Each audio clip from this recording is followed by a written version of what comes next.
ये हमारा ए क्रॉस क्या दिया हुआ है, ए दिया हुआ है और हमें ए क्रॉस ए फाइंड करना है। सबसे पहले हम निकालेंगे ए क्रॉस ए यानी कि Cartesian product of two sets.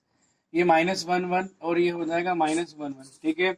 ये आ जाएगा आपका -1 ये हो गया, फिर हो जाएगा -1 1, फिर हो जाएगा आपका यहाँ से 1 - 1 और लास्ट हो जाएगा 1 और 1। ये चार ऑर्डर्ड पेयर। फिर ए क्रॉस ए निकालेंगे तो ये सारे चारों ऑर्डर्ड पेयर फिर से ए के दोनों नंबर्स को क्या करेंगे, इंक्लूड करेंगे, ऑर्डर ट्रिपलेट बनाएंगे। तो -1 और तीसरा वाला -1 सब अपन चारों पहले वाले के साथ बनाएंगे। -1 1 और ये आ जाएगा आपका क्या, -1, ठीक है। तीसरा 1 - 1 और चौथा आपका यहाँ पर आ जाएगा 1 1 और फिर -1, ठीक है। अब ये तो बन गया आपके इन चारों का फर्स्ट के साथ, ये चारों फिर सेकंड के साथ बनाएंगे तो क्या आ जाएगा ऑर्डर ट्रिपलेट। सबसे पहले -1 और 1, फिर -1 और 1, फिर 1 -1 और 1 और फिर लास्ट में 1 1 और क्या आ जाएगा आपका 1 आ जाएगा, ठीक है। क्लियर है। तो ये इस तरीके से अपने पास क्या बन गया, ट्रिपल ए क्रॉस ए बन गया। अब हम देखते हैं क्वेश्चन नंबर 6 को। क्वेश्चन नंबर 6 जो है वो सोल्व करेंगे। ये क्वेश्चन नंबर 5 था। अभी यहाँ देखना है हमको, सबसे पहले हमारे पास फिर यहाँ क्वेश्चन नंबर 6 दिया है। क्वेश्चन नंबर 6 में हमको ये बोला गया है ए क्रॉस बी यानी कि कार्टेशियन प्रोडक्ट ऑफ ए और बी का जो है उसमें ordered pair a x b x और यहाँ ए एक्स ए वाई। एक और हमारा ऑर्डर्ड पेयर है यहाँ पर ए एक्स और उसके बाद ए वाई, ठीक है, और बी एक्स और बी वाई। उसने कहा कि सेट ए को फाइंड करिए, सेट बी को फाइंड करिए। सेट ए हम जानते हैं कि ए क्रॉस बी में जितने भी ऑर्डर्ड पेयर बनते हैं उन सबका फर्स्ट एलिमेंट जो होता है वो फर्स्ट एलिमेंट जो जितने भी फर्स्ट यहाँ पर नंबर होंगे वो सब किस में आते हैं, सेट ए के एलिमेंट होंगे। तो यहाँ पर ए यानी कि फर्स्ट नंबर पर यहाँ पर इन दोनों ऑर्डर्ड पेयर में ए आ रहा है तो ए एक एलिमेंट हो गया। फिर दूसरा यहाँ पर बी आ रहा है तो ए के एलिमेंट हो गए बी, ए बी।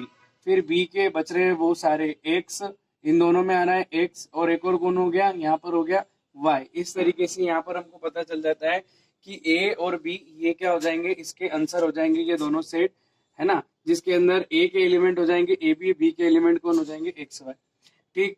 यानी कि फर्स्ट नंबर पर जो भी आपका यहाँ पर आएगा वो होगा ए, सेट ए का एलिमेंट, और सेकंड नंबर पर जितने भी डिस्टिंक्ट नंबर होंगे सारे के सारे वो क्या हो जाएंगे, सेट बी के एलिमेंट हो जाएंगे। ये हो गया हमारा क्वेश्चन नंबर 6।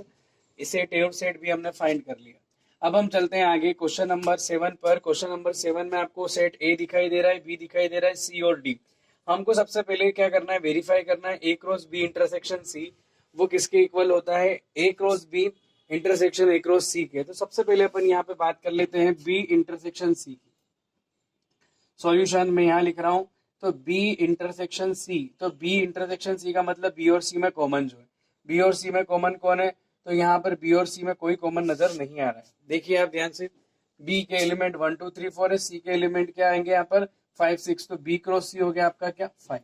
दूसरा, हम जब ए क्रॉस फर्स्ट की बात कर रहा हूं मैं यहाँ पे, ए क्रॉस बी इंटरसेक्शन सी निकालेंगे तो ए क्या हो गया हमारा, यहाँ हो गया 1 2, और इसका हम जब 5 के साथ कार्टेशियन प्रोडक्ट निकालते हैं तो हमारे पास क्या आता है 5 आता है। किसी सेट का 5 के साथ जो कार्टेशियन प्रोडक्ट होगा वो क्या होगा आपका 5 होगा। अब हम बात करते हैं यहाँ पर ये तो हो गया हमारा एलएचएस वाला पार्ट। नाउ हम निकालते हैं ए क्रॉस बी। ए क्रॉस बी आप देखिए ए का बी के साथ ऑर्डर्ड पेयर, तो ये बन जाएगा 1 1, फिर बनेगा आपका 1 2, 1 से 2, फिर बन जाएगा 1 3 और बनेगा आपका 1 4, ठीक है। फिर उसके बाद बन जाएगा आपका यहाँ देखिए 2 1, फिर बनेगा आपका 2 2, फिर 2 3 और फिर बन जाएगा आपका 2 4, ठीक है। ये तो ए क्रॉस बी बना। अब हम क्या निकाल रहे हैं, हमको निकालना है A cross C. A cross सी का इंटरसेक्शन निकालना है ए और सी का, ए से सी का, तो 1 1 5 बनेगा, फिर बनेगा ऑर्डर्ड पेयर 1 6, फिर बनेगा आपका 2 5 और बनेगा आपका 2 6। अब हमें इन दोनों का क्या निकालना है, इंटरसेक्शन। तो A cross B intersection A cross C, देखिए यहाँ पर क्या होने वाला है, दोनों के अंदर जो कॉमन ऑर्डर्ड पेयर है वो कौन है, देखिए यहाँ पर दोनों के अंदर कोई भी कॉमन ऑर्डर्ड पेयर दिखाई नहीं दे रहा है, इसलिए ये क्या हो जाएगा, फाइव के इक्वल हो जाएगा। तो अब हम यहाँ लिख सकते हैं, क्या लिख सकते हैं हम लिख सकते हैं कि फर्स्ट वाला वेरीफाई हो गया कि ए क्रॉस बी इंटरसेक्शन सी किसके इक्वल हो जाएगा।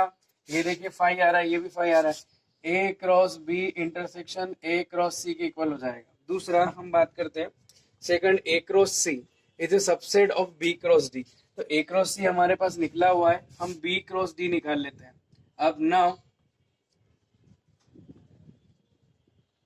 नाउ बी क्रॉस डी निकालेंगे। बी हमारे पास बी क्रॉस डी, बी का हर एक एलिमेंट डी के साथ क्या बनाएगा, ऑर्डर पेयर बनाएगा। B cross d, b cross d में आ जाएगा 1 5, फिर आप देखेंगे कौन आ गया एक और 1 6, फिर 1 7 1 8, यहाँ आ जाएगा आपका अगला ऑर्डर पेयर जो है 2 5 2 6 2 7 और ये आ जाएगा 2 8, ठीक है। फिर आ जाएगा आपका 3 5 3 6 3 7 और 3 8, और यहाँ अगला आ जाएगा आपके पास 4 5 4 6 4 7 और ये आ जाएगा 4 8, ठीक है। अब ये सारे जो ऑर्डर्ड पेयर हैं बी क्रॉस किसके हो गए, डी के ऑर्डर्ड पेयर हो गए।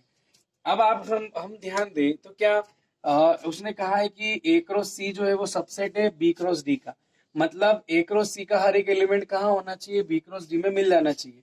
तो 1 5 1 6 2 5 2 6 कहाँ मिलना चाहिए हमको, बी क्रॉस डी में। 1 5 1 6 फिर 2 5 और एक और क्या आ रहा है 2 6, ये सारे ए क्रॉस सी के क्या मिल गए हमको, एलिमेंट कहाँ मिल जाते हैं, बी क्रॉस डी में। तो लिखेंगे therefore a cross C is a subset of क्या आ जाएगा, बी क्रॉस डी। ये सेकंड रिजल्ट भी हमारा यहाँ वेरीफाइड हो जाता है कि ए क्रॉस सी जो है वो क्या हो गया, बी क्रॉस डी का एक सबसेट है। तो ये क्वेश्चन नंबर हमने 7th भी यहाँ पर प्रूव कर दिया। अब हम बात करते हैं क्वेश्चन नंबर 8 की। अभी हम देखते हैं क्वेश्चन नंबर 8। क्वेश्चन नंबर 8 बहुत इजी क्वेश्चन है और क्वेश्चन नंबर 8 में आपको दिया हुआ है दो सेट दिए रखे हैं। इसने सेट दिया हुआ है सेट ए और सेट बी दिया हुआ है, और इन दोनों सेट में उसने ये कहा है सेट ए के एलिमेंट है 1 2 जबकि सेट बी के एलिमेंट है 3 4, और ए क्रॉस बी निकालना है और number of subset of A cross B निकालना है। सबसे पहले अपन इस पर ध्यान देते हैं ए क्रॉस बी पर। ए क्रॉस बी यानी Cartesian product of this two sets will be 1 3 contain the ordered pair 1 3, फिर आ जाएगा आपका 1 4, फिर आ जाएगा आपका 2 3 और आ जाएगा एक और कौन सा 2 4, है ना। फिर नंबर ऑफ सबसेट, तो किसी भी A cross B is a set, किसी भी सेट के नंबर ऑफ सबसेट निकालने के लिए फॉर्मूला हमारे पास हमको याद है 2 raise to the power n, कि उसके अंदर कितने एलिमेंट है। 2 raise to the power n, इसके अंदर कितने ऑर्डर्ड पेयर आ रहे हैं वो देख ले। ए क्रॉस बी के अंदर ऑर्डर्ड पेयर है हमारे पास 4, तो n is equal to basically 2 raise to the power m लगा लीजिए। m की वैल्यू क्या ले लेंगे अपन 4, जितने इसके अंदर ऑर्डर्ड पेयर है फॉर्मूला आ जाएगा 2 रेज़ टू द पावर 4 यानी कि 16। इसके टोटल सबसेट जो होंगे इस ए क्रॉस बी के यानी कि कितने हो जाएंगे आपके पास 16 सबसेट होंगे, ठीक है ना। ये इसमें पूछा हुआ है। क्वेश्चन नंबर 9 देखो, ये टोटल नंबर ऑफ सबसेट निकालने के लिए अपन ने पहले भी पढ़ा था, है ना, पावर सेट के पहले अपन ने यहाँ पे पढ़ रखा था इसको। क्वेश्चन नंबर 9, गिवन किसी सेट ए में 3 एलिमेंट्स है, सेट बी में कितने 2 एलिमेंट्स है। ए क्रॉस बी के कुछ यहाँ पर आपको दिए हैं, इसके अलावा भी है, लेकिन ए क्रॉस बी में ये 3 तो है सर, ठीक है ना। कौन कौन से, ये ए क्रॉस बी में ये तीनों ऑर्डर्ड पेयर शामिल है, x1 y2 z1। और उसने कहा है कि find A and B where X Y Z are distinct, ये एक्स वाई और जेड सब डिस्टिंक्ट हैं, अलग अलग हैं, और आपको ए निकालना है और बी निकालना है। बहुत सिंपल सी बात है, ए के कैसे एलिमेंट निकालेंगे कि जो भी ऑर्डर्ड पेयर हमें दिखाई दे रहा है उसके टोटल डिस्टिंक्ट एलिमेंट की बात करेंगे। तो देखिए सबसे पहले एक्स वाई और जेड जो फर्स्ट हैं जितने भी डिस्टिंक्ट हैं वो कहाँ सेट ए के एलिमेंट हो जाएंगे, तो सेट ए में 3 एलिमेंट ऑलरेडी आ चुके हैं। दूसरा सेट बी, तो जितने भी डिस्टिंक्ट से ऑर्डर्ड पेयर का जो भी सेकंड एलिमेंट होगा, जितने भी डिस्टिंक्ट अलग अलग होंगे वो सब बी के एलिमेंट होंगे। तो ये 1 और ये 2 वापस 1 आ गए, तो डबल बार लिखने की जरूरत नहीं, 1 2। तो आप देख लीजिए कि ए के जो है वो 3 आ गए और बी के कितने आ गए आपके पास 2, यहाँ पर एलिमेंट निकल जाते हैं, ठीक है। तो ये एन ए इक्वल टू 3 और एन बी इक्वल टू कितना हो गया 2 हो जाएगा। यहाँ से प्रूव हो गया कि ए के अंदर एक्स वाई जेड आएगा, क्योंकि फर्स्ट सभी ऑर्डर पेयर के जितने भी फर्स्ट वाले नंबर है, जो भी अलग अलग जितने भी नंबर्स हैं, सब अलग अलग जितने भी नंबर है, सारे ए के एलिमेंट होंगे, सेकंड नंबर पे जितने भी आते हैं सारे किसके बी के एलिमेंट होंगे। ये इस तरीके से तुम्हारे पास ये एक से एक क्वेश्चन नंबर 10 देखेंगे, क्वेश्चन नंबर 9 है, इसके बाद क्वेश्चन नंबर 10 देखिए। अभी देखिए क्वेश्चन नंबर 9 हमारे पास, क्वेश्चन नंबर 10 इसका solution, given an A cross A, यानी कि Cartesian product of same set, उसके अंदर ऑर्डर्ड पेयर 9 है, ठीक है। अब सेम सेट है तो बेसिकली आपको पता चली गया है कि सेम सेट होता है तो दोनों के अंदर सेम एलिमेंट होंगे, सेम एलिमेंट होंगे तभी जाके उनका प्रोडक्ट जो है वो क्या आएगा, 9 आएगा। अब देखिए ए में जितने एलिमेंट है उतने एलिमेंट कहाँ है, ए में भी है, तो बेसिकली डायरेक्टली आप समझ में आ गया कि ए के कितने एलिमेंट और दूसरे उसी के कितने एलिमेंट हो और ऐसे कितने एलिमेंट हो जिनका प्रोडक्ट कितना हो, 9। तो ए में जाएंगे 3, तो 3 3 जा कितना हो जाएगा आपका, 9 हो जाएगा, क्योंकि दोनों में क्या आ रहे हैं, सेम सेट का प्रोडक्ट आ रहा है। 3 एलिमेंट है उसने कहा है। अब ये तो पता चल गया अपनों को कि सेट ए में 3 एलिमेंट आएंगे, तो ए सेट के एलिमेंट निकालो तो ए के अंदर कौन कौन आ जाएगा, तो इन दोनों ऑर्डर्ड पेयर से चेक कर लेंगे। आपको 3 ऐसे डिफरेंट एलिमेंट ढूंढना है, कौन कौन से हो गए, एक तो -1 हो गया, एक 0 हो गया और एक और कौन हो गया, इससे 1 आ जाएगा। अब बात करते हैं यहाँ पे कि अभी थोड़ी देर पहले अपन ने बात करी थी कि फर्स्ट वाला जो होता है वो सेट ए का एलिमेंट होता है, सेकंड वाला जो होता है सेकंड वाला वो बी का, लेकिन यहाँ पर आप देख रहे हैं कि सेम आपका जो सेट है उसका कार्टेशियन प्रोडक्ट हो रहा है, इसलिए जो भी फर्स्ट सेकंड पोजीशन पे जो भी होंगे सारे डिस्टिंक्ट एलिमेंट कहाँ के होंगे, सेट ए के ही होंगे, क्योंकि यहाँ पे दोनों जगह सेम सेट आ रहा है। समझ में आ रही बात। अगर आपका ए क्रॉस बी होता, अगर दोनों सेट अलग अलग होते तो फिर फर्स्ट वाले जितने भी है सब ए के एलिमेंट होते, सेकंड वाले डिस्टिंक्ट जितने भी सब बी के एलिमेंट होते, लेकिन यहाँ तो दोनों सेट सेम है, इसलिए फर्स्ट वाला और सेकंड वाला और जितने भी डिस्टिंक्ट है फर्स्ट सेकंड पोजीशन पे जितने भी ऑर्डर पेयर है उनके अंदर जितने भी फर्स्ट सेकंड पोजीशन पे डिस्टिंक्ट एलिमेंट है ना, तो वो सारे किसके हो जाएंगे, ए के एलिमेंट हो जाएंगे।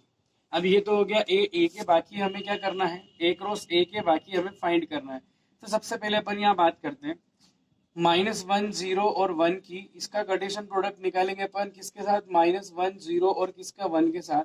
तो आप देखिए सबसे पहले बनेगा आपका -1, फिर आ जाएगा आपका -1 और आ जाएगा आप 0 जो कि हमारे पास है, मैं अंडरलाइन कर रहा हूँ, फिर आ जाएगा आपका पास -1 1, फिर 0 -1, फिर आ जाएगा आपका 0 0, फिर आ जाएगा आपका 0 और 1, और ये आ जाएगा आपका 1 -1, फिर आ जाएगा आपका 1 0 और आ जाएगा 1 1। ऐसे करके हमारे पास ये टोटल कितने हो गए, 9 हो गए, 3 3 और 3 9। अब जिसमें से हमारे पास दो दिए गए थे -1 0, एक ये आ गया, एक 1 1 लास्ट वाला आ गया, बाकी इनको छोड़कर सारे रिमेनिंग करके आप क्या लिख सकते हैं, remaining ordered pair will be क्या हो जाएंगे, इन बाकी को, इन दोनों को छोड़ के बाकी सारे लिख दीजिए, -1 कोमा -1 0 एंड सो ऑन, ठीक है, और 1 0, ये हमारे पास था, ये सारे इनको आप लिख दीजिए। इस तरीके से हमारी एक्सरसाइज जो है एक्सरसाइज कंप्लीट हो जाती है। ये रिलेशन फंक्शन की फर्स्ट एक्सरसाइज थी जो हमने देखी है ना, relation and function in class 11th maths.